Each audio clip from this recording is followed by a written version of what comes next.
Muy buenos días, estamos aquí en Literatura Alterada con una nueva línea temática en la que vamos a incluir temas de interés general, incluidos aquellos de la política, como en el caso de hoy, en el que vamos a hablar de fascismo. Este es un tema que apareció espontáneamente en alguna de las clases que yo dicto, y para ello tenemos aquí nuevos participantes. Quiero presentarles a Sebastián Benavides, que va a estar aquí en el podcast, y detrás de cámaras está Laura Torres. Hola Laura, di hola. Hola. Que además va a participar probablemente también en otros programas, digamos, en esta conversación, en este diálogo que vamos a sostener sobre diferentes temas de interés. Entonces vamos a hablar aquí en Literatura Alterada de fascismo como tentación, de fascismo como seducción y aquello que también se podría llamar el discreto encanto del fascismo, aquí en Literatura Alterada. Bueno, profe, muchísimas gracias por la invitación el día de hoy. Y creo que este tema del fascismo, la democracia y la literatura no están tan desconectados. De hecho, acá tenemos este libro canónico de Orwell de 1984 que habla de una manera muy tentadora sobre el fascismo, y leerlo creo que es una delicia, aunque muy peligroso a veces también. Yo creo que el fascismo es justamente, como lo mencionaba, una seducción, una tentación permanente en todos los regímenes democráticos, precisamente porque la democracia prevé la existencia del predominio de la mayoría, del predominio de la voluntad de la mayoría. Y creo que hoy, más que nunca, en este auge de los medios de comunicación y de información, el auge de la opinión de las mayorías puede ser fundamentalmente el populismo, y el populismo es la puerta de apertura al fascismo. Sí, de acuerdo. Por ejemplo, en este momento podemos ver los regímenes casi autoritarios en Polonia actualmente, en Hungría, la retoma del poder en Turquía por parte del presidente, ¿cómo se llama? No me acuerdo. Erdogan.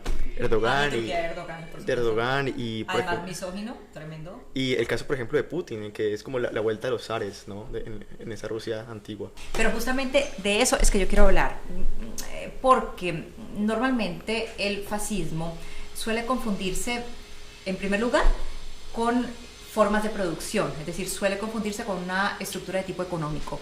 Y también, en otra medida, el fascismo suele confundirse con una tendencia ideológica que gira, que se mueve peligrosamente hacia la derecha, cuando en realidad el fascismo es una tentación para cualquier sistema de producción, y asimismo también para cualquier ideología. Profe, y entonces, ¿qué tal si vamos un poco atrás? Digamos, ¿de dónde nace el fascismo? ¿El fascismo es natural a los hombres? ¿O dónde empieza? Yo creo que somos naturalmente fascistas. Esta es una afirmación controversial, pero lo que pasa es que si pensamos en el fascismo como la ley del más fuerte, diríamos que es una especie de darwinismo en política. ¿En qué medida? En la medida en la que, si pensamos en aquello que es la comunidad primitiva, es decir, aquellas que aún hoy en día existen en lugares apartados del mundo, nos damos cuenta que la voluntad del caudillo, la voluntad del hombre más fuerte, en ese caso probablemente de quien tenía más fuerza física, de quien era mejor cazador, de quien tenía la capacidad de conseguir la mayor cantidad de recursos para la tribu, se convertía en el hombre más fuerte. Y en esa medida su voluntad era ley, su voluntad era poder, y tenía el derecho sobre la vida, sobre los bienes, sobre las familias de todos los demás miembros de la tribu. En esa medida podríamos decir que el fascismo es consubstancial, es natural, es un fenómeno filogenético y ontogenético propio de la especie humana.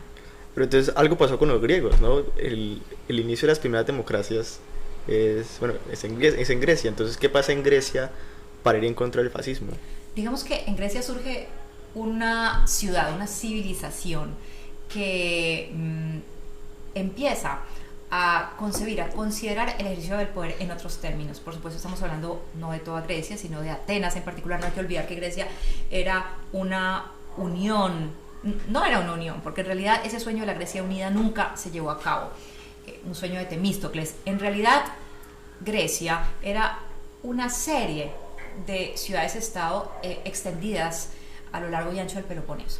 Y cada una de estas ciudades-estado tenía diferentes formas de gobiernos.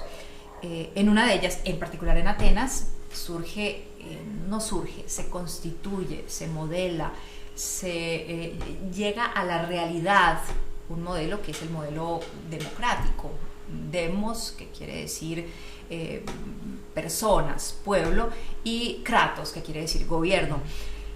Pero la democracia ateniense fue una excepción aún en la Grecia antigua, porque hay otra ciudad, ¿no?, de la que hemos hablado en clase y que es, dímelo tú. Esparta. Y sobre esta civilización, bueno, hay toda una mitología guerrera que hace poco tiempo fue retomada por el cine, en esta película Los 300, en la que se ve al rey Leónidas enfrentarse con todos los persas del mundo en la batalla de Termópilas. Y en esta batalla, pese a que estos 300 mueren porque era solamente el rey Leónidas y su guardia personal, no era el grueso del ejército espartano, bueno, por una serie de situaciones, véanse la película y lo van a entender mejor, mejor lean la historia y lo van a entender mejor. Y resulta que, sin embargo, estos 300 hombres de Esparta son capaces de detener a muchos miles de hombres del ejército persa. ¿Por qué? ¿Por qué? Pero podemos clasificarlo a los espartanos como fascistas porque usaban la fuerza para imponer el orden en su sociedad. ¿Podemos clasificarlos como los primeros fascistas de la historia? Ahí hay algo sutil que hay que diferenciar, porque en general todos los regímenes, incluida la democracia, siempre imponen la fuerza legitimada a través de las leyes. La cuestión es, en primer lugar, cómo la imponen, y en segundo lugar, por qué la imponen. Lo que sucede en Esparta es que en Esparta lo que fundamentalmente sucede es el sacrificio del individuo a nombre de la colectividad, ¿no? El soldado espartano, el ciudadano espartano, vivía y respiraba y moría, por supuesto, tenía una bella muerte en el campo de batalla, ¿no? Y si lo contraponemos por ejemplo, al ciudadano ateniense, el ciudadano ateniense, en cambio, tenía otra visión de su identidad como individuo, tenía una visión individualista de su rol como ciudadano, y fundamentalmente Atenas se había consolidado para lograr el predominio de las libertades de los individuos, porque mientras Esparta es una sociedad guerrera, Atenas es una sociedad comerciante, ¿no? Entonces, no hay que olvidar que Esparta es una civilización en la que los niños eran sometidos desde la más temprana edad, a las más duras pruebas, en la que existía la eutanasia para los recién nacidos, en la que los niños deformes, o los niños, bueno, deformes es como políticamente incorrecto, pero los niños que tenían algún tipo de incapacidad física, o los enfermos, debían morir, ¿no? Los niños se separaban de sus padres desde los 7 años, se llevaban a un servicio militar prolongadísimo, todos estaban obligados a comer en la mesa común. Las mujeres espartanas contendían desnudas en una suerte de Juegos Olímpicos para que los hombres pudieran escoger cuál era la más fuerte, la más florida, la más apta para la reproducción. En esta medida, entonces, podemos ver cómo en Esparta todo lo que sucedía en pro de la conservación del Estado, no en pro de la felicidad, la integridad y la identidad del individuo. Atenas, en cambio, en ese sentido, era un despelote. Pero entonces, para el tiempo en que grabamos este podcast, pensaríamos que la democracia funcionó, ¿no? Que Atenas superó a Esparta. Pero entonces, ¿cómo esos musculosos espartanos fueron vencidos por los cerebritos de Atenas? Esa es una buena pregunta, porque efectivamente se podría pensar que la fuerza bruta espartana fue vencida en términos históricos por la civilización, por el arte, por Fidias en el Partenón, por Sócrates y su filosofía, por los sofistas, en general por toda la ciencia griega, en términos históricos, ¿no? En términos históricos, es verdad, porque si se piensa en cuanto a aquello que Atenas legó a la historia de Occidente y de la humanidad, es claro que mientras Esparta simplemente dejó el recuerdo de una civilización guerrera, de una civilización en la que el individuo se sacrifica en pro de la colectividad, y en este sentido creo que se podría hablar de fascismo, de auténtico fascismo en la antigüedad, Atenas, en cambio, en su afán de liberalizar, de dejar el espacio suficiente para la libertad, generó la posibilidad de que su civilización floreciera, hasta el punto de que quizás no hay ninguna otra civilización en la historia de Occidente que haya dejado un legado tan importante en términos de arte, en términos de filosofía, en términos de ciencia. Digamos que en cierta medida todos somos atenienses, no griegos, porque bueno, yo creo que afortunadamente no hay mayoría de espartanos por estos lados. Pero a veces cuando hablamos somos un poquito griegos. Yo creo que todos somos griegos. Además cuando hablamos somos griegos, porque nuestra lengua de alguna manera proviene de Grecia también.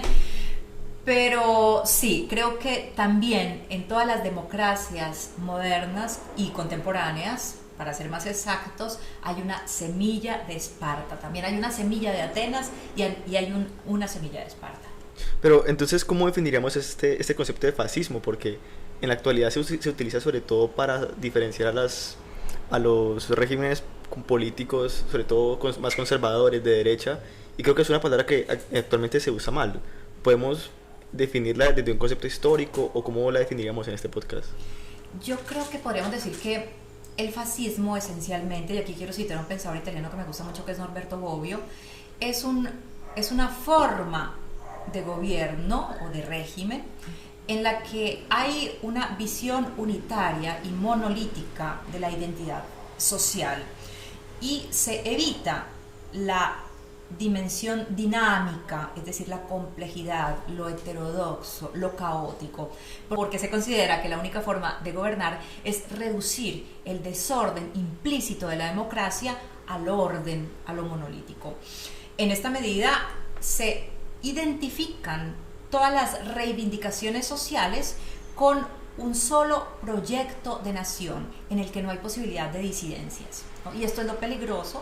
Esto es lo que realmente acaba destruyendo el proyecto de nación, el proyecto de identidad social del fascismo, y es aquello que lleva justamente a buscar la destrucción y asimismo a anular la identidad de quien disiende. Yo creo que esta tentación del fascismo es algo que está en las entrañas de la democracia y que es un peligro que siempre acecha todos los regímenes democráticos.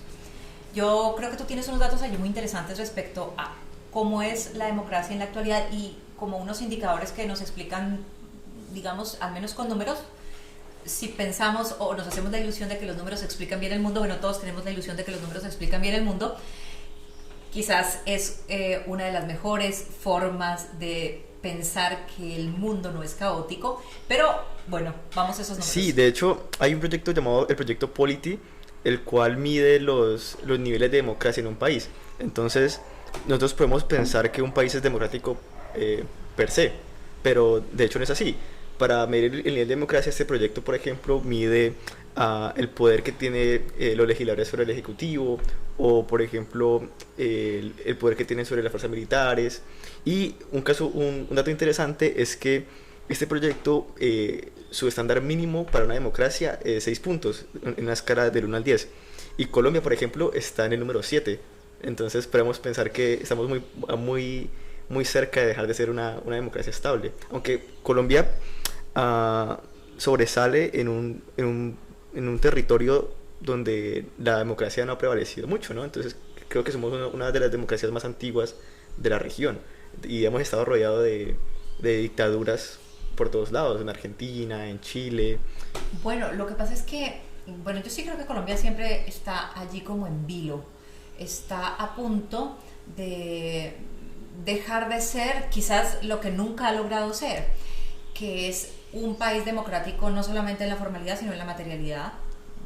¿Eso qué quiere decir? Eso quiere decir que en realidad los procesos democráticos al interior de la sociedad colombiana han estado siempre limitados, no por las leyes, porque nosotros disponemos, digamos, de una legislación moderna en términos de derechos, pero sí efectivamente por una identidad social que creo aún no ha entronizado de manera profunda los valores de la democracia.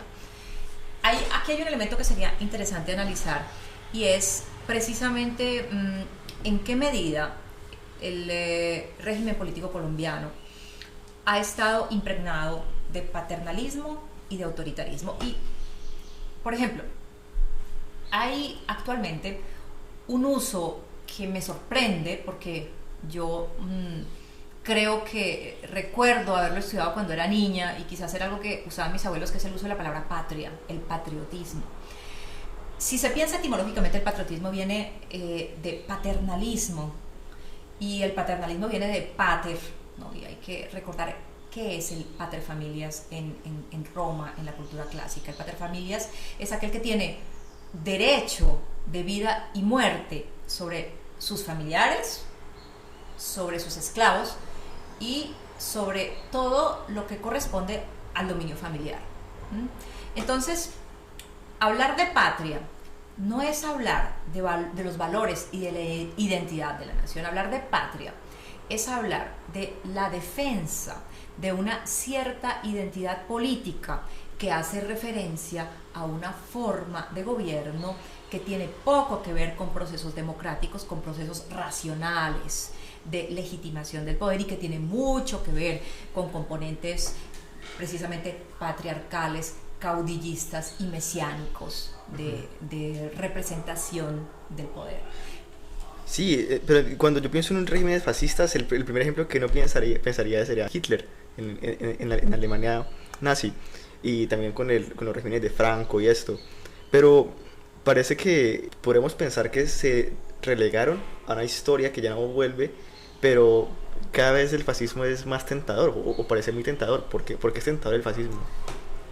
Es muy tentador el fascismo, y yo creo que hay un elemento que sería interesante analizar en términos del desarrollo de las tecnologías de la información y la comunicación. No hay que olvidar que Hitler, por ejemplo, que es seguramente el ejemplo más tristemente exitoso de fascismo de la historia de Occidente, bueno, sin olvidar otros. Pero Hitler fue electo a través de la democracia. Justamente, pero a través del uso de ciertos medios de comunicación para dominar, para tener un predominio en la opinión pública. Pensemos en Goebbels, el ministro de propaganda de Hitler, quien al parecer era el cerebro detrás del poder. Pues al parecer Hitler no era más que en cierto sentido un histrión, alguien que tenía la capacidad de dar discursos recalcitrantes y una buena apariencia escénica, al menos para los gustos de la época. Pero es muy importante entender que justamente en ese momento empiezan a aparecer estos elementos, estos artefactos en la vida cotidiana de las familias europeas, que son los radios, por ejemplo, ¿no? Entonces, los discursos que se hacen en la radio y, por supuesto, la televisión. No hay que olvidar que son los nazis los primeros en hacer transmisiones en directo en televisión. ¿Y qué es lo que transmiten los nazis?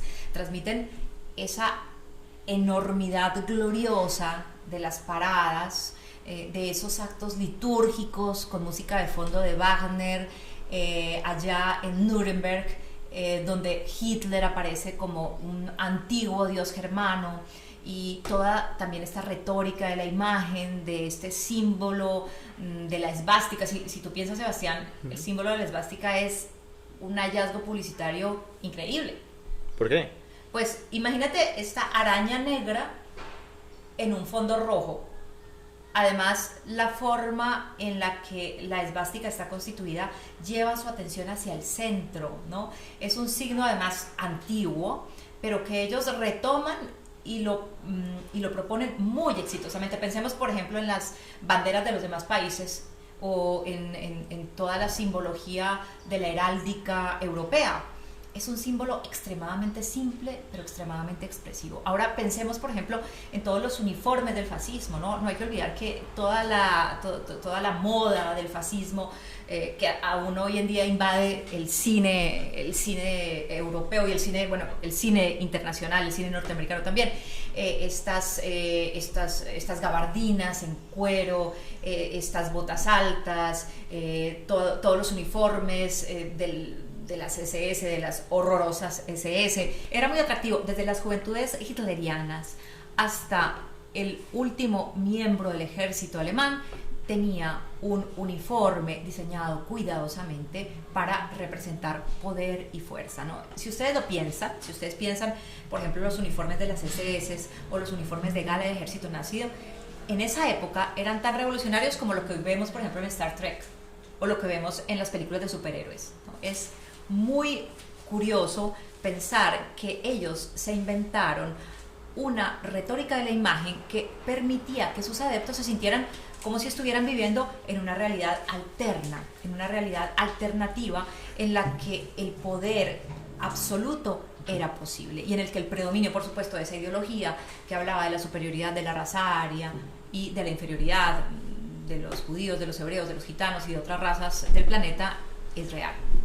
Pero entonces también parece que simboliza también el orden, ¿no? Que que busca el fascismo, como esa necesidad de ordenarlo todo, que no haya desorden.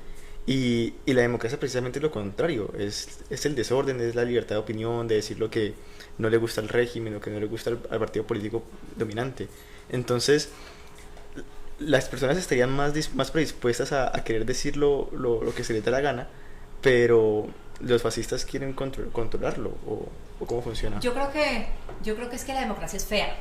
¿Por qué? En ese sentido, es decir, la democracia es menos estética que el fascismo, bueno, sí. Porque precisamente el fascismo busca la uniformidad, busca la perfección. En la democracia todos podemos existir, los tontos, los deformes, los feos, los bonitos, los tuertos, los mancos, los ciegos, los que piensan bien, los malpensantes, los políticamente correctos y los políticamente incorrectos. En la democracia todos tenemos derecho a existir, mientras que en el fascismo no. El fascismo concibe la vida del Estado y la vida de la nación como un proyecto ético, unívoco, que, como en el caso del nazismo, se transforma en un proyecto estético, y eso es lo más terrible, ¿no? Porque, ordenado también. Claro, es una especie de estética neurótica del poder, y esa estética neurótica del poder lleva justamente a los excesos, porque debes podar, debes extirpar, debes eliminar todo aquello que no corresponde a ese orden, a esa liturgia que es el fascismo. Y yo quería conectar entonces esta idea.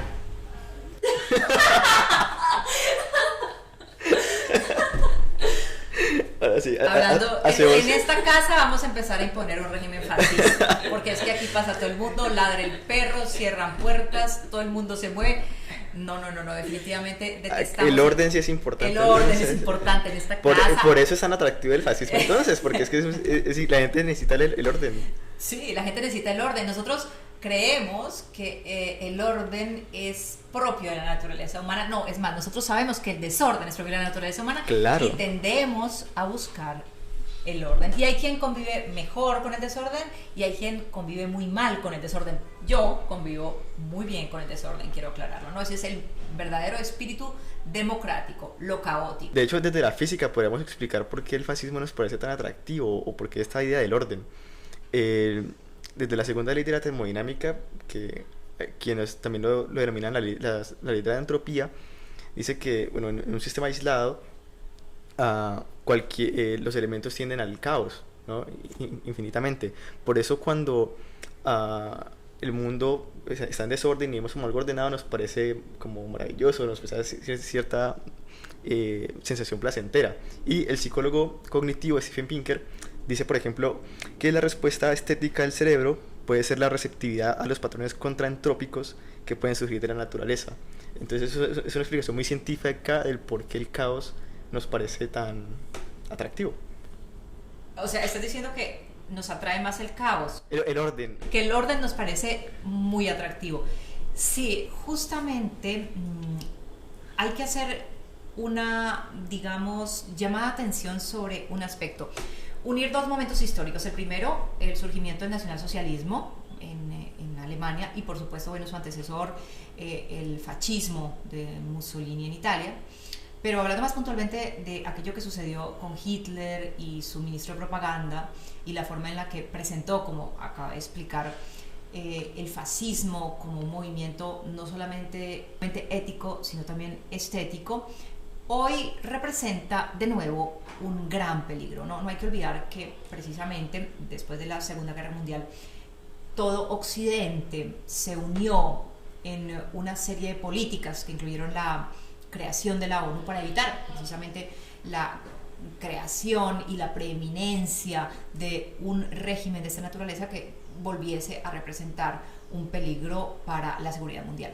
Sin embargo, hoy en día, con este nuevo predominio de los medios de comunicación y de información, con este florecimiento que en realidad es en cierto sentido asombroso y en cierto sentido también pavoroso, porque estamos rodeados de información, porque hoy más que nunca estamos sumergidos en una serie de estímulos no solamente culturales, sino también sensitivos, ideológicos, que provienen de esta sociedad red que incansablemente está produciendo y consumiendo contenidos.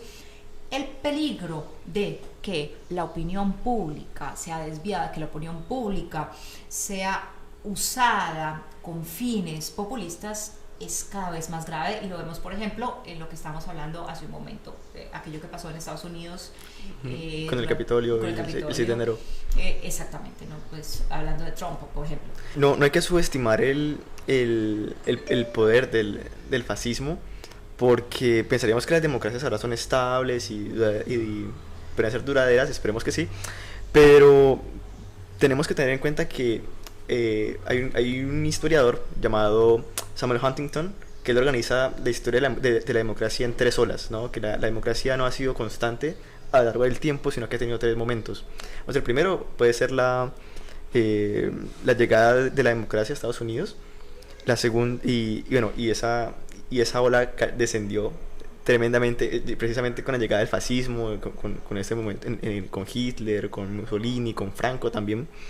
La segunda ola llega con el fin de la Segunda Guerra Mundial, y la tercera ola llega con la desaparición o la casi desaparición de los gobiernos militares y fascistas que caen al sur de Europa, en Latinoamérica también, como los gobiernos de los 80s, por ejemplo en Argentina.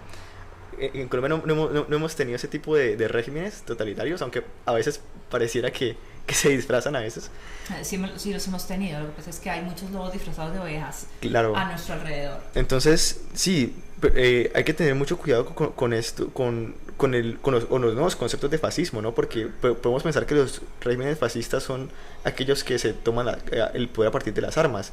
Y creo que lo que usted dice es muy importante, porque no es solo el fascismo a través de las armas, sino creo que ahora los medios de comunicación son esa nueva arma, donde no es el Estado quien entra con un fusil a las casas a imponer el orden, sino son los mismos ciudadanos, ¿no? Que tienen un sesgo, y parece que la razón en los últimos tiempos decae, y las personas se guían sus opiniones a través de las influencias que tienen en los medios de comunicación, lo que usted dice del Capitolio. Entonces, cómo es que en una de las democracias más representativas de Occidente entra un grupo armado, violento al Capitolio de los Estados Unidos.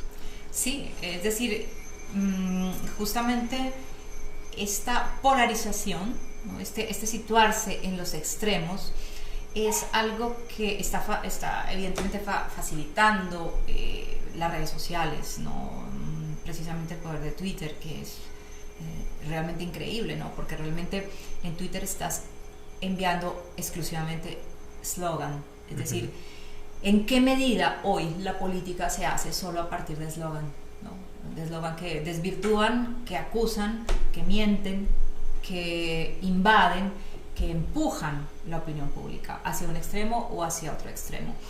Y en esa medida la polarización inminente es justamente, sobre todo cuando va en cierta dirección, de la cual no es el caso hablar en este momento, genera fundamentalmente una búsqueda del orden, ¿no? Porque se concibe que la otra opción es la anarquía, ¿no? Es la revolución entendida como una pérdida de control, ¿no? Entonces el fascismo son unas fauces abiertas, hambrientas, que desean extirpar cualquier manifestación de desorden social.